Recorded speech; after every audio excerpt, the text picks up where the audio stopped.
Video शुरू करने से पहले बताना चाहूँगा कि लास्ट वीडियो हमने यह बनाया था। यदि आपने यह वीडियो अभी तक नहीं देखा तो पहले इसे देख लीजिएगा, क्योंकि इसमें हमने बताया था कि यदि कोई आपकी ज़मीन पर अवैध कब्जा कर लेता है तो उसके लिए सबसे पहले सीमांकन करवाना होता है। जैसा कि आप यहाँ पर देख सकते हैं, यह श्यामलाल की भूमि है, यह बाबूलाल की भूमि है। तो बाबूलाल ने श्यामलाल की इतनी भूमि पर कब्जा कर लिया है। अब यदि श्यामलाल को अपनी भूमि से अवैध कब्जा हटवाना है तो इसके लिए श्यामलाल को सबसे पहले तहसीलदार के यहाँ सीमांकन के लिए आवेदन देना पड़ेगा। सीमांकन का अर्थ होता है भूमि की सीमाओं को नापना। मान लीजिए किसी व्यक्ति के नाम पर जमीन है 5 एकड़ और आपके 1 एकड़ भूमि पर किसी ने कब्जा कर लिया, तो आपको अपनी भूमि का अवैध कब्जा हटवाने से पहले आपको सीमांकन करवाना पड़ेगा, जो कि हमने इस वीडियो में बताया था। तो सीमांकन से क्या है, क्लियर हो जाता है कि किसी व्यक्ति के बगल वाले पड़ोसी व्यक्ति ने कितनी जमीन पर कब्जा किया है। तो इसके लिए सबसे पहले तहसीलदार के यहाँ सीमांकन का आवेदन देते हैं। तो तहसीलदार आदेश देता है RI रेवेन्यू इंस्पेक्टर को कि जाओ भाई इसके जमीन का सीमांकन करो। तो सीमांकन से एकदम क्लियर और स्पष्ट हो जाता है कि व्यक्ति ने कितनी जमीन पर कब्जा किया है। अब सीमांकन होने के बाद भी वह व्यक्ति अपना अवैध कब्जा नहीं हटाता, तो इसके लिए की जाती है अवैध कब्जा हटाने की कार्यवाही, और वह कार्यवाही होती है धारा 250 मध्य प्रदेश भू राजस्व संहिता में।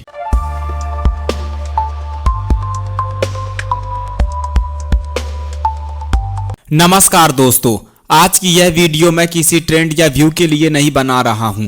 आज की यह वीडियो उन लोगों के लिए है जिनकी जिंदगी की सबसे बड़ी पूंजी, उनकी जमीन आज किसी और के कब्जे में चली गई है।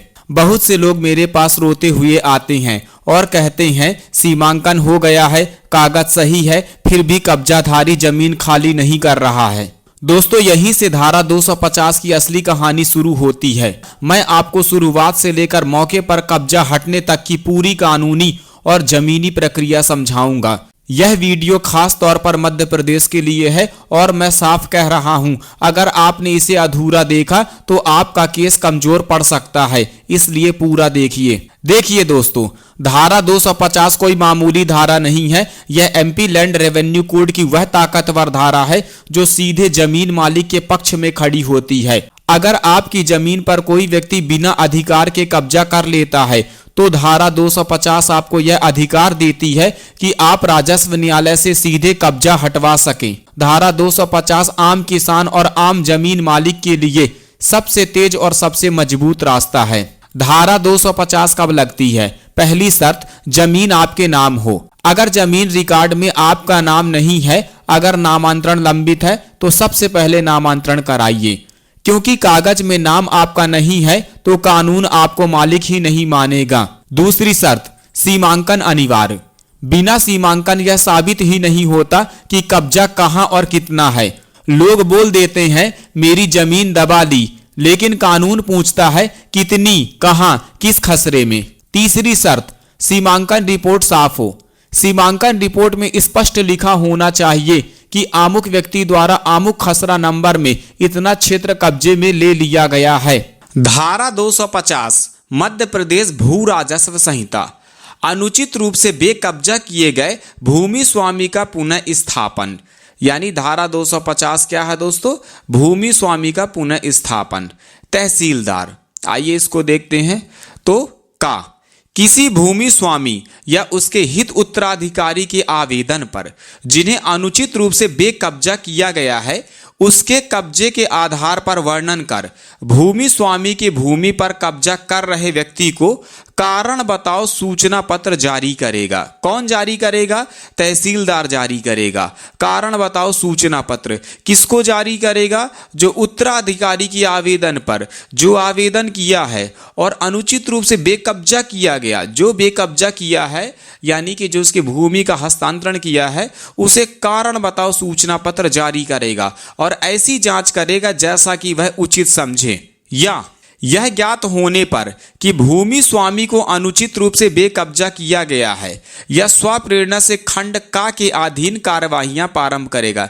यानी का के अधीन ये कारण बताओ सूचना पत्र जारी करेगा, और जब उसे ये ज्ञात हो जाएगा कि भूमि स्वामी को अनुचित रूप से बेकब्जा किया गया, यानी बिना किसी कारण के बेकब्जा किया गया, उसकी भूमि को कब्जा कर लिया गया है, तो वो क्या करेगा, इसके अधीन कार्यवाहियां करेगा। यदि जांच के पश्चात तहसीलदार इस निष्कर्ष पर पहुंचता है कि भूमि स्वामी को अनुचित रूप से बेकब्जा किया गया है, तो वह भूमि स्वामी को कब्जा वापस दिलाए जाने का आदेश देगा और फिर वह उसे भूमि का कब्जा भी दिलवाएगा। यानी दोस्तों, जांच करने के पश्चात पहले तहसीलदार जांच करेगा, फिर वो अपना निर्णय लेगा, निष्कर्ष पर पहुंचेगा। तो भूमि को अनुचित रूप से जो कब्जा किया है, जैसे हमारे केस में बाबूलाल ने श्यामलाल की जमीन का कब्जा किया है, तो वो आदेश तो देगा, साथ में कब्जा भी दिलवाएगा। तहसीलदार जांच के किसी भी प्रकार पर भूमि स्वामी को कब्जा दिए जाने के लिए अंतरिम आदेश पारित कर सकेगा, यानी आखिरी निर्णय, आखिरी आदेश पारित कर सकेगा।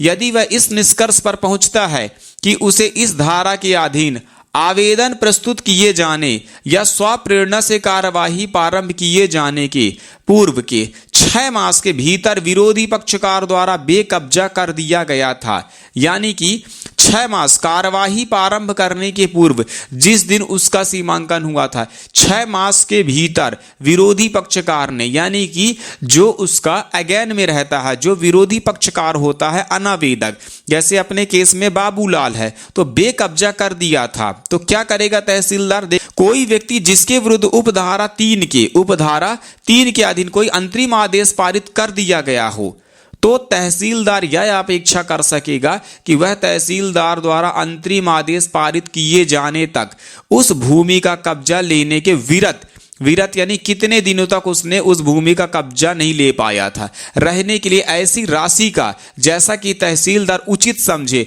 बंद पत्र निष्पादित करेगा, यानी कि एक बॉन्ड भरवाएगा।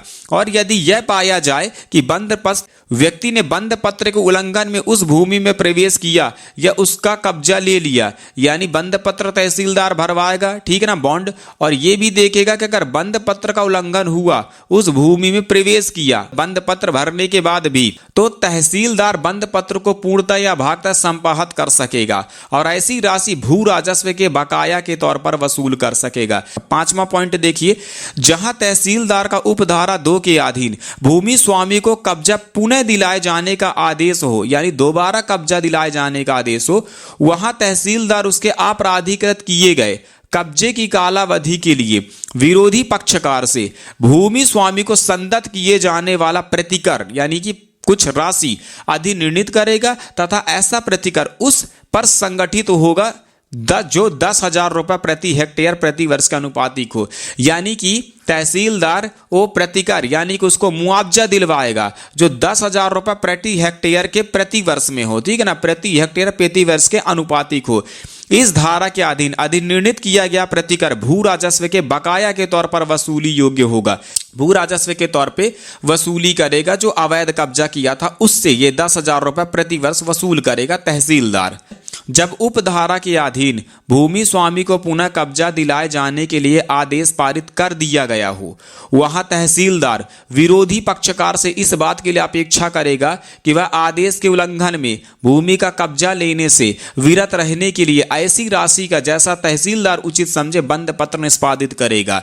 यानी कि भूमि स्वामी का कब्जा दिलाए जाने के आदेश जब तहसीलदार आदेश दे देगा, तो जो विरोधी पक्षकार होगा, जैसे हमारे केस में बाबूलाल है, उससे इस बात का अपेक्षा कर सकेगा कि तुमने आदेश का उल्लंघन किया है भूमि का कब्जा लेने से, तो जो श्यामलाल जितने दिन तक उसकी भूमि उसको नहीं मिली विरत रहने के लिए, तो वो राशि एक तहसीलदार डिसाइड करेगा, जैसा वह उचित समझे, एक बंद पत्र निष्पादित करवाएगा बाबूलाल से। जहां उपधारा 2 के अधीन भूमि स्वामी को पुनः कब्जा दिलाए जाने के लिए आदेश पारित कर दिया गया हो, वहां विरोधी पक्षकार, यानी बाबूलाल से, हमारे केस में विरोधी पक्षकार से 50,000 रुपये तक हो सकेगा के लिए भी दायित्वधीन होगा। यानी कि 50,000 रुपये तक उसको भरना पड़ जाएगा बाबूलाल को, जिसने अवैध कब्जा किया है श्यामलाल की जमीन पर। यदि कोई व्यक्ति उपधारा 2 या उपधारा 3 के अधीन कब्जा वापस दे दिए जाने के आदेश की तारीख के पश्चात, यानी आदेश के तारीख के बाद 7 दिनों से अधिक कालावधि तक किसी भूमि पर आपराधिकृत दखल या कब्जा किए रहता है, यानी आदेश होने के बाद भी 7 दिनों से अधिक 7 दिन के बाद भी उस भूमि को नहीं छोड़ता, उस पर कब्जा जमाए रहता है, तो उक्त धारा 5 के अधीन देय प्रतिकर या उपधारा 7 के अधीन जुर्माने पर प्रतिकूल प्रभाव डाले बिना ऐसे भूमि स्वामी को कब्जा वापस दिए जाने के लिए किए गए प्रथम आदेश की दशा में उपखंड अधिकारी उसे गिरफ्तार करवाएगा, यानी अरेस्ट करवाएगा, और 15 दिन की कालावधि के लिए परिरुद्ध किए जाने के लिए देगा, यानी उसको उपखंड अधिकारी यानी कि एसडीओ या एसडीएम गिरफ्तार कराएगा और 15 दिन की कालावधि के लिए क्या करेगा, उसको जेल भेज सकता है, उसे वारंट के साथ सिविल कारागार में भेजेगा, यानी उसके खिलाफ एक वारंट भी जारी कर सकता है। तथा ऐसे भूमि स्वामी को कब्जा वापस दिए जाने के द्वितीय वर्ष पश्चावर्ती आदेश की दशा में, यानी एक बार आदेश दिया, उसका अगर उसने आज्ञा का पालन नहीं किया तो उसको क्या है, पहले में 15 दिन, दूसरा बार आदेश दिया और फिर उसके आदेश का पालन नहीं किया तो उपखंड अधिकारी उसे फिर गिरफ्तार करवाएगा और 3 मास यानी कि 3 महीने की कालावधि के लिए परिरुद्ध किए जाने के लिए उसे वारंट के साथ सिविल कारागार में भेजेंगे, यानी 3 महीने तक के लिए उसको जेल में रहना पड़ेगा जिसने अवैध किया, कब्जा किया। परंतु इस धारा के अधीन कोई कार्यवाही तब तक नहीं की जाएगी जब तक कि उस व्यक्ति से यह अपेक्षा करने वाली सूचना न जारी कर दी गई हो कि वह उपखंड अधिकारी के समक्ष ऐसी तारीख को जो कि सूचना में भी विनिर्दिष्ट की जाएगी उपसंजात हो और इस संबंध के कारण दर्शाए कि उसे सिविल कारागार से सुपुर्द क्यों ना किया जाए। यानी कि जब वो उपखंड अधिकारी उसको जेल भेज देगा तो उसको एक कारण बताना पड़ेगा कि क्यों आखिर मुझे सुपुर्द क्यों ना किया जाए, ये कारण उसको देना पड़ेगा, यानी कि मुझे क्यों ना छोड़ा जाए यहां से। परंतु यह और है कि उपखंड अधिकारी ऐसे व्यक्ति को वारंट में उल्लेखित कालावधि का अवसान होने के पूर्व यानी उसके पहले निरोध से छोड़े जाने का आदेश दे सकेगा यदि उसका यह समाधान हो जाता है कि अपराधिकृत कब्जा छोड़ दिया गया है, यानी कि जिसने बेकब्जा किया है उसकी भूमि पे, जैसे हमारे केस में बाबूलाल ने कब्जा किया है श्यामलाल की भूमि पे, तो उसका अगर यह समाधान हो जाता है कि अपराधिकृत कब्जा छोड़ दिया है तो फिर उपखंड अधिकारी को इतना पावर है, ठीक ना, इतना अधिकार है कि वह छोड़े जाने का आदेश भी दे सकेगा। फिर देखते हैं स्पष्टीकरण 1। स्पष्टीकरण 1, इस धारा की प्रयोजन के लिए भूमि स्वामी में सम्मिलित सरकारी पट्टेदार। और स्पष्टीकरण 2, इस धारा के प्रयोजन के लिए अनुचित रूप से बेकब्जा यानी बिना कारणवश के बेकब्जा किए गए भूमि से अभिप्रेत है ऐसी किसी भूमि स्वामी को भूमि से विधि के सम्यक अनुक्रम में बेकब्जा ना करके अन्यथा बेकब्जा कर दिया गया हो अपराधिकृत रूप से किए रहें। अब देखिए, जब आप पूरा फॉर्मेट तहसीलदार को देंगे तो उसके पहले आपको क्या है, एक एप्लीकेशन भी देना पड़ेगा और एप्लीकेशन देने के बाद ही आप ये सारी चीजें 250 की कार्यवाही करेंगे जो मैंने अभी आपको ऊपर बताया ना। पहले तो हमारा सीमांकन हो जाएगा, उसके बाद एमपीएलआरसी की धारा 250 यानी कि बेदखली का यानी कब्जा हटाने की संपूर्ण प्रक्रिया करेंगे। तो उसके लिए आपको पहले एक आवेदन बनाना पड़ेगा और आवेदन सही और सटीक होना चाहिए, कुछ भी गलत नहीं होना चाहिए। तो उसी का फॉर्मेट मैं आप सभी लोगों को यहाँ पे एक उदाहरण के लिए बना के रखा हूं, तो आप देखिए, आप अपने हिसाब से जगह और स्थान चेंज कर दीजिएगा नाम के साथ। तो देखिए क्या लिखेंगे, पहले न्यायालय श्रीमान तहसीलदार महोदय, तहसील पुष्पराजगढ़, जिला अनूपपुर, मध्य प्रदेश। तो कौन है आवेदक, श्यामलाल सिंह, उम्र 45 वर्ष, आत्मा स्वर्गीय मोहन प्रसाद, निवासी मकान नंबर 40 वार्ड नंबर 5, ग्राम मोहरी, तहसील पुष्पराजगढ़, जिला अनूपपुर, मध्य प्रदेश। ये कौन है, आवेदक, यानी ने इसके जमीन पे, श्यामलाल के जमीन पे क्या है कि अवैध कब्जा हुआ, तो ये आवेदक है। ये आवेदन करेगा कहाँ, तहसीलदार महोदय के यहाँ। किसके विरुद्ध करेगा, यहाँ पे विरुद्ध बाबूलाल सिंह, उम्र 40 वर्ष, आत्मा श्री रघु प्रताप सिंह, निवासी मकान नंबर 46 वार्ड नंबर 6, ग्राम मोहरी, तहसील पुष्पराजगढ़, जिला अनूपपुर, मध्य प्रदेश। ये हो गया अनावेदक। ये आवेदन करेगा और ये इसके खिलाफ करेगा, तो ये हो गया आवेदक, ये हो गया अनावेदक। आवेदन पत्र धारा अंतर्गत 250 मध्य प्रदेश भू राजस्व संहिता।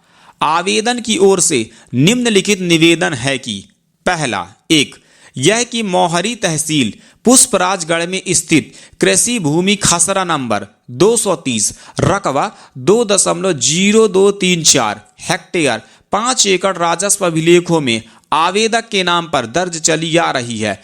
आवेदक उक्त भूमि का दर्जशुदा भूस्वामी एवं कब्जाधारी है, यानी कि आवेदक के नाम पर यह जमीन कब्जे में है और उसके साथ में आवेदक उसका मालिक भी है। दूसरे नंबर पे देखते हैं यह कि माह मई 2023 में गेहूं बुआई के वक्त खाली खेत में अनावेदक ने अपनी हदें बढ़ाकर यानी अवैध कब्जा आवेदक की उक्त भूमि के कुछ भूभाग यानी उस जो आवेदक की जमीन उसके कुछ भूभाग थोड़ी सी जमीन पर अतिक्रमण आवेदक के सूने में कर लिया था, यानी उसके नहीं रहने पे कर लिया था। उसके 2 दिन बाद आवेदक अपनी उक्त भूमि पर पहुंचा, उसे हद बढ़ी हुई लगी तो उसने अनावेदक से वापिस पुरानी हद में जाने का निवेदन किया। तब अनावेदक कहने लगा कि तुम्हारी भूमि का सीमांकन करा लो, यदि अतिक्रमण निकला तो छोड़ दूंगा, अभी मैंने मेरे हिसाब से सारी हदें बनाई हैं। फिर 3 में देखिए यह कि उक्त घटना के कुछ समय पश्चात आवेदक ने अपनी उक्त भूमि के सीमांकन हेतु आवेदन पत्र प्रस्तुत किया, जिस पर इस न्यायालय द्वारा राजस्व प्रकरण क्रमांक 124 A12 वर्ष 2024-25 मौजा मोहारी श्यामलाल सिंह विरुद्ध सर्वसाधारण दर्ज कर RI एवं पटवारी का दल गठित किया जाकर सीमांकन आदेश जारी किया गया।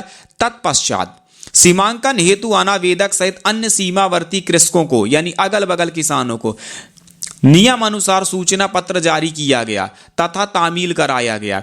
इसके बाद नियत तिथि 26/3/2024 को राजस्व निरीक्षक यानी RI रेवेन्यू इंस्पेक्टर एवं हल्का पटवारी द्वारा आवेदक की उक्त भूमि का नियम अनुसार सीमांकन किया गया और स्थल पंचनामा, नक्शा तथा फील्ड बुक बनाई गई। उक्त सीमांकन में आवेदक की उक्त भूमि के अंश भाग 0.4046 हेक्टेयर यानी 1 एकड़ पर अनावेदक बाबूलाल सिंह अतिक्रमण निकला, जो स्थल के सीमांकन नक्शे में भी दर्शित किया गया है, यानी कि सीमांकन में रिपोर्ट में दर्ज किया गया है। इस प्रकार आवेदक को सीमांकन दिनांक 26/4/2023 को अनावेदक द्वारा किए गए उक्त अतिक्रमण की सही एवं प्रामाणिक जानकारी पहली बार हुई। उक्त सीमांकन कार्यवाही पर कोई आपत्ति विहित समयावधि में प्राप्त न होने पर उक्त सीमांकन की पुष्टि इस न्यायालय द्वारा आदेश दिनांक 28/11/2024 को की गई, यानी कोई आपत्ति नहीं आई तो आदेश पारित कर दिया गया सीमांकन की। 4 पॉइंट नंबर 4 यह कि अनावेदक ने उक्त अनुसार हुए सीमांकन के बाद भी आवेदक के उक्त भूभाग से अपना अवैध अतिक्रमण नहीं हटाया और अतिक्रमण हटाने की कहने पर झगड़ा फसाद करने पर आमदा हो जाता है। तब ऐसी स्थिति में यह आवश्यक हो जाता है कि अनावेदक द्वारा आवेदक की उक्त भूमि पर किया गया उक्त अतिक्रमण न्यायालय द्वारा हटवाया जाए, इसलिए यह आवेदन पत्र प्रस्तुत है। पॉइंट नंबर 5 यह कि इस आवेदन पत्र के समर्थन में सूची अनुसार दस्तावेज प्रस्तुत है, यानी कि क्रम अनुसार दस्तावेज संलग्न है। पॉइंट नंबर 6 यह कि यह आवेदन पत्र सीमांकन आदेश पुष्टि दिनांक 28/11/25 से वैधानिक समयावधि में प्रस्तुत की गई, यानी कि समय सीमा का विशेष ख्याल करके यह आवेदन प्रस्तुत किया गया। अतः माननीय न्यायालय से निवेदन है कि न्याय हित में यह आवेदन पत्र स्वीकार किया जाकर मौजा मोहरी तहसील पुष्पराजगढ़ में स्थित कृषि भूमि खसरा नंबर 230 रकबा 2.0234 हेक्टेयर 5 एकड़ पर मौजूद अनावेदक प्रकाश 0.4046 हेक्टेयर 1 एकड़ का अतिक्रमण जो सीमांकन नक्शे पंचनामा पूर्व प्रतिवेदन में दर्शित है पर अनावेदक द्वारा किया गया अवैध अतिक्रमण हटवाया जाए तथा साथ ही आवेदक को अनावेदक से क्षतिपूर्ति नुकसान के रूप में 10,000 रुपए दिलवाए जावे। तो ये अपना मोहरी हो गया, दिनांक हो गया, अनावेदक हो गया। अब देखिए दोस्तों, यहाँ पे बहुत सारे लोग कंफ्यूज होते हैं और बहुत लोग यहीं पे आके केस हार जाते हैं, तो इसका विशेष ध्यान रखना है कौन कौन से दस्तावेज लगेंगे। 90% केस यहीं हारते हैं और ये कहीं ना कहीं सच्चाई है, सही बात है, लोगों को पता नहीं रहता और यहाँ पे आके अटक जाते हैं 90% लोग और केस हार जाते हैं। तो अब ध्यान से सुनिए दोस्तों, क्योंकि ज्यादातर केस यहीं कमजोर पड़ते हैं। किसके वजह से? डॉक्यूमेंट की वजह से, यानी कि आपके पास दस्तावेज के हिसाब से आपको सामने वाला कमजोर कर देता है। तो ध्यान से सुनिए, आपको MPLRC की धारा 250 का आवेदन करने के साथ साथ आपको ये डॉक्यूमेंट संलग्न करने हैं। पहला है सीमांकन रिपोर्ट, सीमांकन नक्शा, तीसरा है नवीनतम खसरा, चौथा है नामांतरण का आदेश यानी आपके नाम पे जमीन है, पांचवा है पहचान की फोटो, कौन आवेदन करा, पहचान की फोटो, और छठा है पहचान पत्र। तो दोस्तों ये सारी चीज़ें आपको ऐड करनी है और ये सब कुछ आपको लगा के रखना है, तो इसका विशेष ध्यान रखिएगा। दोस्तों उम्मीद करता हूँ आपको ये वीडियो बहुत अच्छी लगी होगी, और दोस्तों अगर ये वीडियो अच्छी लगी हो तो चैनल को लाइक करें, कमेंट करें, शेयर करें अपने उन दोस्तों के साथ जिनको इस वीडियो की ज़्यादा ज़रूरत है। और दोस्तों इसी तरह लीगल जानकारी के लिए मेरे चैनल को सब्सक्राइब कर लें। मिलते हैं दोस्तों नेक्स्ट वीडियो में। Thank you so very much.